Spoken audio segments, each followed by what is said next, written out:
মায়া মানে কঠিন একটা জাল। মানুষ ধীরে ধীরে মায়ায় পড়ে যায়, কারো কথার, কারো চোখের, কারো বা কণ্ঠের। যার কথার মায়ায় পড়বেন তার প্রতিটি শব্দকে কবিতা মনে হবে। যার কণ্ঠের মায়ায় পড়বেন তার বলা প্রতিটি বাক্যে গান মনে হবে। যার চোখের মায়ায় পড়বেন তার চোখের দিকে তাকালে আপনি অজানা গভীর এক সমুদ্রে ডুবে যাবেন। মায়া বড় জ্বালা। মানুষ হুট করে প্রেমে পড়লেও কখনো হুট করে কারো মায়ায় পড়ে না।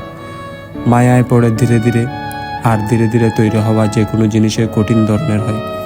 তরল সিমেন্ট যেমন ধীরে ধীরে জমে পাথরের মতো হয়ে যায়, একটু একটু করে চলা নদী যেমন সাগরে মিলে যায়, একটা ছোটো চারাগাছ যেমন বাড়তে বাড়তে আকাশচুম্বী প্রকাণ্ড বটগাছ হয়ে যায়, ঠিক মায়াও তেমনই বাড়তে বাড়তে একটা শিকড় গাঢ়া শক্ত গাছের মতো হয়ে যায়।